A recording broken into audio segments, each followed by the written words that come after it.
I spent 6 years in Leicester University. It was a new medical school at that time. New in the sense that it started off clinical work very early on. We were put into the hospitals from year 1 onwards, and completed my medical oncology training in Singapore General Hospital and National Cancer Centre, and was fortunate enough again to receive a scholarship award to go overseas for 1 year, and I went to MD Anderson Cancer Centre. So when I came back to Singapore and carried on working in National Cancer Centre for about 3 years before I decided to join Parkway Cancer Centre. So my main specialty would be in the women, breast and gynecologic cancers.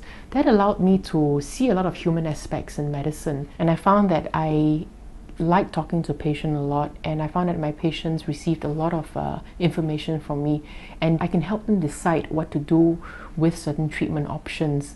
And I think women are very strong people. There is a lady whom I met her probably about 6 or 7 years ago, but the ability for her to carry on, to hold the family together, to bring up the 3 boys, was so much more important than fighting with the ovarian cancer. And it's just an amazing feat. And it made me realize that no matter how successful or we are in our lives, the main thing is that we live for other people. We don't always live for ourselves. And one of the things that I wish to do as a medical oncologist, to mutually teach, for them to teach me and for me to teach my patients, that with cancer one can become a stronger person. And many of my patients have shown me that when they're diagnosed with early cancer, they become even healthier, even prettier, and even happier after they've received treatment, because suddenly they've changed their outlook in life. And for me, what keeps me going is that I know that at the end of the day, no matter how much or how little I have given to a patient or I've helped a patient,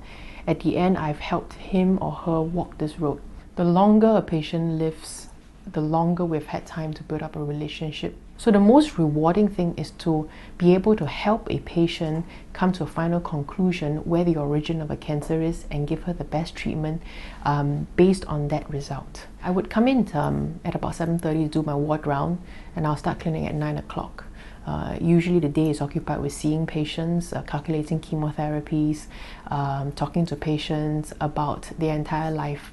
A very fulfilling day, a day that all of them are responding to treatment.